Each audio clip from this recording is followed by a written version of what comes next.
मंत्रों पर अविश्वास मत करो, नाम पर अविश्वास मत करो। तुम अनुष्ठान को जानते ही नहीं कैसे किया जाता है। एक कामना की पूर्ति, तुम विश्व की कामना की पूर्ति कर सकते हो, विश्व की कामना की पूर्ति। बोले आप क्यों नहीं कर लेते? क्योंकि हम विश्वात्मा की कामना किए हुए हैं, हम विश्व की नहीं। हम जिस बात की कामना किए हुए हैं उसके लिए विश्व का विस्मरण करना है। मन मन की रुचि जान नेह विधि अनुसरे। हम प्रियालाल की मन की बात जानकर उनकी सेवा में रत होना चाहते हैं। नहीं, नाम और मंत्र में इतनी ताकत है, आप उसको समझ नहीं पाए। आप विचार करके देखिए, जब कोई पवित्र अनुष्ठान कोई राक्षस करता था तो बहुत पहले से ही वो मदिरा त्याग देता था, मांस खाना त्याग देता था, दूसरे की निंदा करना त्याग देता था, अपवित्रता का त्याग कर देता। परम पवित्र ऋषियों की तरह होकर वो तब अनुष्ठान करता था। यद्यपि वो जगत विनाश के लिए अनुष्ठान होता, पर उसके लिए भी पवित्रता की ऐसी आवश्यकता थी। अब आप बेविचार करो, शराब पियो, मांस खाओ, गंदे आचरण करो और बोलो हमने राधा राधा कहा लेकिन काम नहीं बना।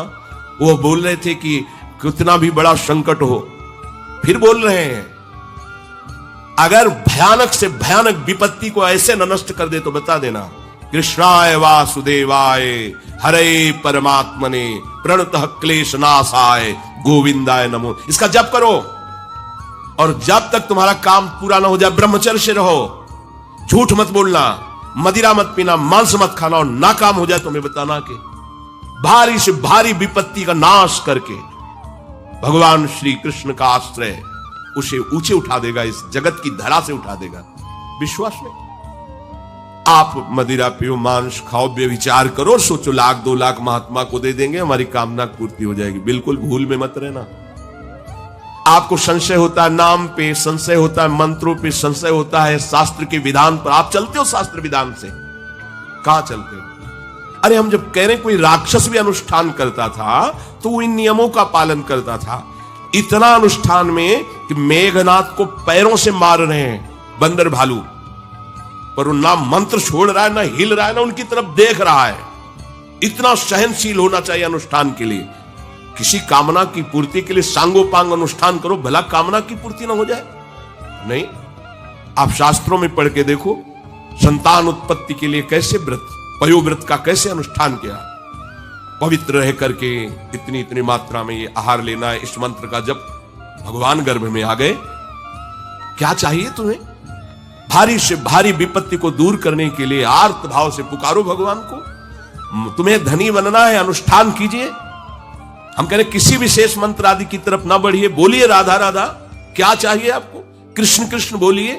सब मंत्रों का सार है नाम में, आप बोलिए तो नाम। पवित्र होइए, गंदे आचरण छोड़िए।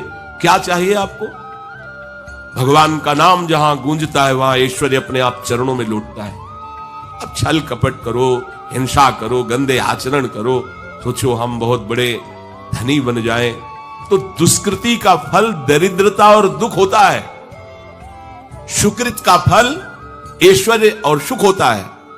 अब लगाओ तुम कांटेदार वृक्ष और चाहो कि हमको रसीला फल प्राप्त हो, तो इसे मूर्खता ही कहते हैं।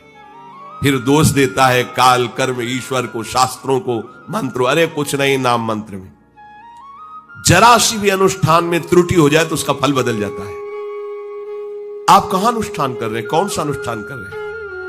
सबसे पहला नियम अनुष्ठान का होता है पवित्र आचरण, ब्रह्मचर्य, सत्यवाद, पवित्र भोजन, संयम से। कोई भी अनुष्ठान कर, किसी भी विषय का अनुष्ठान करके देखो, अभी हो जाएगा।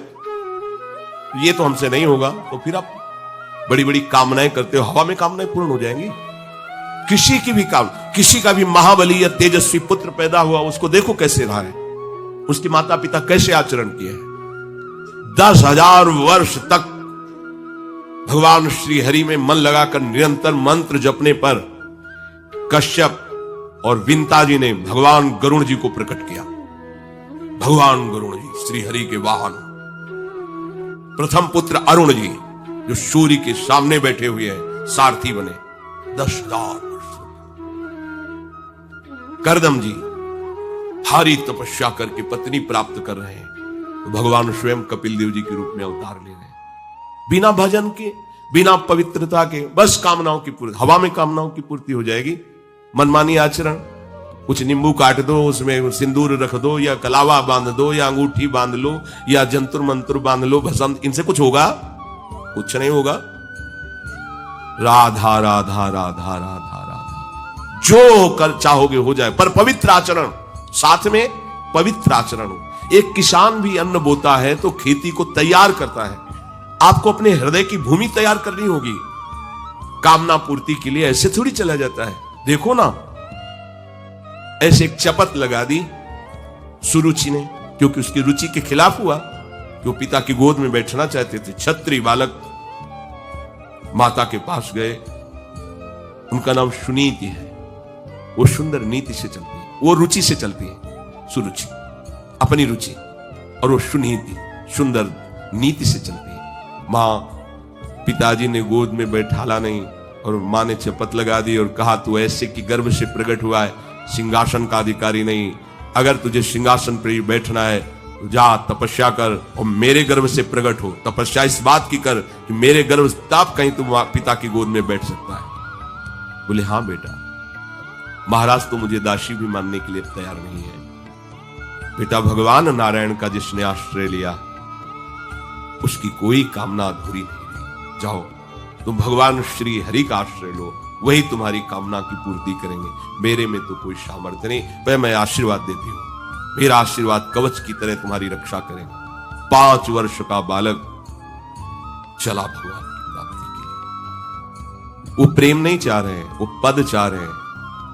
कैसे जीवन व्यतीत किया देखो। 6 महीने की बात। बोले 6 महीने में? 6 महीने में एक छोटा सा बालक इतना कष्ट सह रहा है। 6 महीने तो बहुत समय हो गया। भगवान तो इससे भी बहुत करुणा में एक आर्त पुकार में उपस्थित हो जाते हैं। एक बार जिन नाम ली हित सो होय अति दीन। अगर कोई कामना नहीं है, केवल प्रभु की मिलन की चाह है, और हृदय आर्त भाव से पुकार दे, तो दूसरा नाम नहीं लेना पड़ेगा। एक बार जिन नाम ली हित सो होय अति दीन, ताको संग न छाणहि ध्रुव अपनो कर लीन। ये महारसिक शेखरों के वचन है, कोई ऐसे मिथ्या वचन थोड़ी। श्वास को भी रोक लेते हैं। भगवान का जो मंत्र श्री देवर्षि नारद जी ने दिया, उसी का ध्यान करो। ऐसा पद मिला कि सप्त ऋषि परिक्रमा करते हैं। ना उनके पिता को मिला, ना उनके पितामह को मिला। इसके आगे तो है ही नहीं। वो उत्तानपाद, महाराज मन, ब्रह्मा, बस ऐसा पद मिला कि किसी को पद नहीं मिला। पर आप देखो, कामना की पूर्ति के लिए कैसे निष्ठावान होकर के, प्राणों को समर्पित करके भगवान के बीड़ी सिगरेट पियो, प्याज लहसुन मांस मछली दुनिया की दलित दुराएं करो, हाँ हमारी कामनाओं की पूर्ति हो जाए। बेकार बकवास करते हैं लोग आकर। परमार्थ को एक हंसी बना दिया है, एक मजाक बना दिया है, संतों को एक नाटक बना दिया है, संत मार्ग को एक उपहास का स्वरूप बना दिया है। हमारी ये कामना की पूर्ति कर दो। उनका जीवन कामना की पूर्ति के लिए तुम्हारे है। अरे तुम्हें निष्काम करके भगवत साक्षात्कार कराने के लिए कि छोटी मोटी जिनमें तुम फंस कर तुम्हारी दुर्गति हो रही, उसी में और वो बढ़ावा देने के लिए। पर संसार तो अपनी बात मानता है, उस ना शास्त्र की बात मानता है, ना संतों की। भगवान कह रहे हैं वो सुकृति है जो मेरे से धन चाहते हैं, दुष्कृति तो आ ही नहीं सकता। तो आप सुकृति के आचरण करो। बड़ा विचित्र भाव है संसार का। चाहता है सुख, आचरण करता है दुख पाने वाले। दुष्कृति करो, पाप करो, सुख चाहो, कैसे हो सकता है भाई? कैसे हो सकता है ऐसा? तुम सोचो हम अपने बल से कर लेंगे, तुम्हारा बल काम नहीं करेगा। जब थोड़े दिन की स्वतंत्रता दी जाती है, जाओ आप 50 वर्ष 60 वर्ष 80 वर्ष आपको समय मिला है, आप चाहे घोर पापाचरण कर लो और चाहे बहुत बढ़िया तपस्या भजन पुण्य कर लो, छूट है, आपको विघ्न नहीं पहुंचाया जाएगा। हाँ, कोई महत अपराध कर दोगे तो फिर तो बख्शा नहीं जाएगा। साधु ज्ञान तुरंत भवानी कर कल्याण अखिल के हानि। अगर कोई महत अपराध बन गया तब तो, नहीं तो छूट है तुम्हारी, कमा लो जो कमाना चाहते हो, पापाचरण या पुण्य जो कमाना चाहते हो। तो आपको लगता है कि आदमी बड़ा सुखी दिखाई दे रहा है, बेईमानी करता है, पापाचरण करता है, छूट दी गई है भगवान की तरफ से। ये कर्म भूमि है, तुम कर्म कर सकते हो, अच्छे या बुरे दोनों की छूट है। तुम भगवान का भजन करके नारायण बन सकते हो, नारायण स्वरूप में स्थित हो सकते हो। तुम गंदे आचरण करके भूत प्रेत बन सकते हो, सुअर कुत्ता बन सकते हो, और भी नीची योनियों में जा सकते हो। तुम स्वतंत्र हो, इस समय जो चाहो कर सकते हो। ये हर योनि को छूट नहीं, केवल मनुष्य योनि को छूट है। और तो सब अपने विवश होकर कर्मों को भोगना ही पड़ेगा, चाहे वो देवता क्यों ना हो। सावधान हो जाओ, भगवान ने छूट दे दी। ये यहां नहीं कह रहे कि तुम निष्काम ही होकर हमारी शरण में आओ। बड़े कृपाल जगत पिता है ना, वो कह रहे हैं कि आर्तो जिज्ञासुरर्थार्थी ज्ञानी चो भरतर्षभ। मान लो बहुत दुष्कृति है, बहुत गंदे आचरण वाला है, और उसको किसी भी संयोग से भगवान में रुचि हो जाए, तो अब उसे दुष्कृति नहीं कहा जाएगा। अपने लोगों की यही कि अगर जीवन में कभी पीछे हमने उसको कोई ऐसा आचरण कर, तो जीवन भर यही उसी आचरण को देखेंगे हम, ये वो गंदा आदमी है जिसने ऐसा किया। भाई एक तरंग आई थी, उस तरंग में उसके द्वारा वो गलती हो गई, इसके बाद वो भगवान की शरण में वो सुधार, वो महात्मा बन जाएगा। पर हमारी दृष्टि उसके नाम जपने पर, उसके भगवत मार्ग में चलने पर नहीं, क्योंकि हम लोग उसी का आदर करते हैं। वो झूठ बोला था, वो झूठ बोलने वाला है, वो बेईमानी की थी, वो हाँ गंदी दृष्टि से उसने देखा था, वो ऐसे ही दृष्टि उसकी रहेगी। नहीं, ऐसा नहीं। दुष्कृति आचरण करने वाला किसी संयोग से यदि उसकी भगवान नाम में रुचि हो गई, सत्संग में रुचि हो गई, भगवान का आश्रय ले लिया, तो भगवान कहते साधुरेव समंतव्य। अब उसे साधु मानो, बड़ा पुण्यात्मा है, क्योंकि मेरे आश्रय में आ गया, मेरी शरण में आ गया। भगवान कृपा करके ये चार बातें कह रहे हैं। अगर आपको कोई भारी से भारी संकट है, चाहे जितना बड़ा संकट हो, कई घटनाएं अपने जीवन में हमने देखी, आश्चर्यमयी घटनाएं, जो बिल्कुल बस केवल भगवान ही बचा सकते थे। मुरारी शरण जी और कई संत अपने गिरिराज जी की परिक्रमा में रात्रि में गए थे। 2 बजे के लगभग वापस आ रहे थे हाईवे से, और ड्राइवर सो गया, और डिवाइडर उस पे गाड़ी ऐसे एकदम जो है राधे श्याम, बिल्कुल रफ्तार से गाड़ी चल रही, एकदम ऐसे, एकदम आवाज जोर से प्रभु की इच्छा से निकला, राधे श्याम। गाड़ी बंद, ऐसे ड्राइवर बार बार सबसे हाथ जोड़ के कि पहली बार ऐसी गलती हुई, मैं सो गया। पहले वो समझा कि पीछे हम कुछ नहीं था, ना कोई पीछे से गाड़ी आई।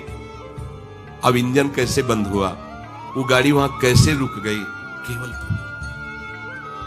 इसका हम कोई महत्व नहीं रखते कि कोई बड़ी बात है। अरे जीवन उनके हाथ में, आज ले ले या कल ले ले, लेना, ये जीवन उनको समर्पित है। जैसा अगर आप संकट में हैं, पुकार के देखिए राधा, पूरा दृश्य बदल जाएगा। पुकार के तो देखिए, पर बिना अपनापन हुए पुकार नहीं सकते आप उस समय। अरे दैया रे, राधा नहीं निकले, अरे बाप रे, ऐसे राधा नहीं निकलेगा, क्योंकि तुम्हारे दैया और बाप है ना। हमारे तो यही है जो कुछ है, राधा। दर्शन करने राधा वल्लभ जी के जा रहे थे, शराब पिए मोटरसाइकिल से उधर से कोई आ रहा था, हमारे दोनों पैरों के बीच में पहिया मोटरसाइकिल रफ्तार से आ रहा, बस ऐसे। अब आगे हाथ रखी जाएगा, जब वो ऐसे, वो जो खोपड़ी सी होती मोटरसाइकिल ऐसे, श्री राधा, बंद। बोला बाबा बंद कैसे हो गई? कभी बंद ना हो जाती तो हमें बंद कर देते। तो बोले बाबा हम शराब पिए थे तो हमसे संभली। हम कुछ नहीं कह रहे, आप जाइए। बोले हमें तो आश्चर्य कि बंद कैसे हो गई। हम काम जिनकी शरण में हो कर तुम अन्यथा कर तुम सर्वसमर्थ। भगवान का प्रताप जगह जगह दिखा है। मतलब कैसे हम तुम्हें बताएं। महुआ से आ रहे हैं ट्रेन में, अब किसी श्रद्धालु ने टिकट दे दी। अब हम ज्यादा पढ़े लिखे तो है नहीं, कक्षा 9 पढ़े, संसारिकता का ज्यादा ज्ञान नहीं, बचपन से इसी में लगे रहे, तो वो तो ज्ञान। अच्छा उसके कौन पढ़े कि कौन से स्टेशन की क्या, हमें तो भाई टिकट दे दी, लो महाराज अब बनारस की टिकट, तो अपनी झोली में डाल ली और बैठा दिया वो अच्छे वाले उसमें है। हाँ जो भी रूम कहे जाते हो वातानुकूलित अच्छे वो जो होते उसमें, हम तो क्या हमारे पास टिकट है, ओ आए वो जांच वाले टिकट, हम बड़े गर्व से लिखा कोई टिकट है। देखा, बोले स्टेशन कब निकल गए हो, कहां बैठे हो तुम? ये जनरल की टिकट है और ये स्टेशन तो कब निकल, कहां जाना है हमका? वाराणसी। बोले तुम्हारे पास टिकट तो है नहीं। और अब पावर होता है जब, तो फिर उसमें हमारी और नई अवस्था उस समय थी 24-28 के बीच की जो अवस्था, वो कुछ बोलने, अभद्र शब्द बोलने वाले, खड़े हो चलो हमारे साथ बोलने। ऊपर एक आदमी ले नीचे उतरा, अंग्रेजी से उनसे बात की, इतनी बड़ी कागज में टिकट बनवाई, हमें दी, पैसा दिया और कहा शराब दिया। कोई नहीं कौन है ये, कौन उतर के आ रहा है, कौन सहयोग कर रहा है? अरे जिसके सहारे हैं वो एक एक कदम पर दुलार कर रहा है। अब संकट निवृत्ति के लिए हम प्रभु का आश्रय न लेकर जगत का आश्रय बड़े बड़े चूक कर देते हैं। अमुक अमुक है, उनका संबंध हम दृढ़ रखते हैं क्योंकि कभी हुआ तो वो काम आएंगे। धिक्कार है भगवत शरणागत कहला करके किसी अन्य का आश्रय लेना। इतने बड़े मालिक हैं, सर्वत्र सर्वशक्तिमान, तुम्हें और किसी का आश्रय चाहिए? पर ये बात तभी समझ में आएगी जब खूब सत्संग करोगे और नाम जप करोगे। भगवान का आश्रय पल पल पर देखा है, उनका जीवन में दुलार देखा है। बस ये लगा कि भगवान ही बचा सकते हैं, दूसरा कोई नहीं बचा सकता। गंगा किनारे कुछ जगह ऐसी होती है जो ऊपर से एकदम सूखी पपड़ी दिखाई दे रही, वो अंदर भारी दलदल होता है। हम लोग अपनी मस्ती में चले जा रहे हैं, पीछे से आवाज, ए बाबा रुकना, कदम रुकिए। वो दौड़ के बोले, बाबा आपको पता है ये यहां से देखो आधा किलोमीटर तक दलदल है, फंस जाओगे तो वहीं खड़े खड़े मर जाओगे, कोई निकालने वाला नहीं। ऊपर से सूखी पपड़ी, नीचे पग पग पर प्रभु को देखा है। आर्थ अगर संकट निवृत्ति कोई कर सकता है तो भगवान श्री हरि कर सकते हैं। आप उनका आश्रय, भगवान उसको अपना कर के कहते हैं बड़ा उदार है, उसने मेरी शरण ली। उदार जैसे बच्चा दौड़ कर घर आ जाए, माँ की गोद में बैठ जाए तो माँ क्या कहती है, बहुत दुलार करती है। ऐसे दुलार करते हुए उस मनुष्य को भगवान करे ये बड़ा उदार है, बड़ा सुकृति है, इसने दुख निवृत्ति के लिए मेरा आश्रय लिया। अगर सत्संग सुनकर तुम्हें थोड़ा भी भाव आ रहा हो तो किसी भी विपत्ति में किसी का सहारा मत लेना, एकमात्र प्रभु का भरोसा रखना। अगर विपत्ति संपत्ति में न बदल जाए तो हमें बताना, और अगर किसी का सहारा लिया तो बनती हुई बात बिगड़ती चली जाएगी, ये पक्का समझ लेना। आपको लगेगा कि उनका फोन नंबर कर दें तो एक फोन में सारी बात संभल जाएगी, नहीं भाई, ये लोकवत थोड़ा संभलता नजर आएगा, लेकिन वो बात बिगड़ जाएगी जिससे सारी बात बननी नहीं। बने तो रघुबर ते बने और बिगड़े तो भरपूर, बिगड़ जाने दो। क्यों? इतनी बिगड़ जाएगी तो संभलेगी कैसे? वो बिगड़ते बिगड़ते अंतिम स्टेज पर ऐसा संभाल देगा जितनी संभली थी उससे 1000 गुना बढ़ के। वो बड़ा महामहिम है। अर्थार्थी जो केवल भगवान से अर्थ चाहता है, ठीक है, हमें धन चाहिए भगवान श्री हरि का आश्रय ले, जो चाहिए आप मान लीजिए, पर गलत आचरण कर रहे हो इसलिए आपके ऊपर प्रभाव नहीं पड़ रहा। हमारी बात हाथ जोड़कर हम प्रार्थना करें, मान लीजिए सब कामनाओं से पीड़ित है, सबकी कामनाएं पूर्ण हो जाएंगी। जो इच्छा करी हो मन माही, प्रभु प्रसाद कछु दुर्लभ नाई। पर मांस खाना छोड़ो, शराब पीना छोड़ो, पराई बहन बेटियों के साथ गंदी दृष्टि करना बंद करो, ये गंदे आचरण बंद करो, राधा राधा बोलो, ना पूर्ण हो जाए तो हमें बताना। मनमानी आचरण करते हो, गंदे पापाचरण करते हो, फिर कहते हो कि हमें कुछ दिन राधा नाम जपते हुए अभी लाभ नहीं मिला। लाभ कैसे मिले? आप नीचे से तो ऐसे असाधन कर रहे हो, पापाचरण कर रहे हो, प्रभु की आज्ञा का उल्लंघन करोगे तो कैसे प्रभु प्रसन्न हो जाएंगे तुम पे? हमें किसी से अपना काम बनाना होता है ना, तो उसकी रुचि के अनुसार चलना होता है। एक साधारण व्यवहार की बात करें, हमें आपसे काम बनाना है तो हमें आपकी रुचि की देखनी पड़ेगी और आपकी रुचि के अनुसार चलना पड़ेगा। आपकी भावना में हमारी कदर बने तब हमारी बात बनेगी। तो हमारे प्रभु तो पहले ही कहते हैं तुमसे कि ममैवांसो, तू मेरा है। पर प्रभु की आज्ञा है शास्त्र के अनुसार चलो, जो मैं बोल रहा हूं वैसे ही चलो। ऐसा चलोगे तो तुम्हें धन मांगना ही नहीं पड़ेगा। आपको मजाक लगता है सब कथाएं सुनकर, अगर विश्वास हो तो तुम्हें मजाक न लगे, ऐसा तुम्हारे जीवन में भी हो जाए। नरसिंह मेहता जी के पास उनकी बेटी के यहां भात भरने के लिए जब चर्चा चली तो अब ये लगा कि अगर यहां निमंत्रण नहीं भेजेंगे तो बहू को दुख होगा, और निमंत्रण भेजते हैं तो बेइज्जती की बात होगी, क्योंकि सब बाबा जी आएंगे फटे पुराने कपड़े, मजीरा और करताल लिए और हरि नाम कृष्ण नाम गोविंद नाम कीर्तन करने। अब यहाँ वीआईपी लोगों के बीच में और लोग पूछेंगे कौन है तो कहेंगे समधी, बेइज्जती महसूस होगी। धनाभिमानियों को ये रहता है कि ये तो भिखारी हैं, बाबा जी हैं, इनके सामने क्या बेइज्जती नहीं। तो बोले इतना लिख दो कि वो आएंगे ही नहीं, इतना पर्चा में भात का सामग्री लिख दो कि वो आएंगे ही नहीं। ये बात जमे कि निमंत्रण भी हो जाएगा और नहीं आए, बेटी भी जो बहू है वो भी नाराज नहीं होगी, भाई निमंत्रण तो गया है, पूरा लिख दिया। नरसिंह मेहता जी के पास पत्र गया, उन्होंने देखा, जाके ठाकुर जी के महाराज, क्योंकि भगवान के सिवा कोई आश्रय है नहीं। तैयारी की गाड़ी में, तो अब वहां 10-5 तो संत महात्मा कीर्तन, पूरी मंडली भगवत कीर्तन कर, गाड़ी में बैठ के, अब नरसिंह जी के सिवा उनका कोई था नहीं, और नरसिंह जी की हरि आश्रय। अब जहां नरसिंह जी वहीं, मान लो अपने लोग चलेंगे तो पूरे चलेंगे, जहां चलेंगे। अब कीर्तन करते हुए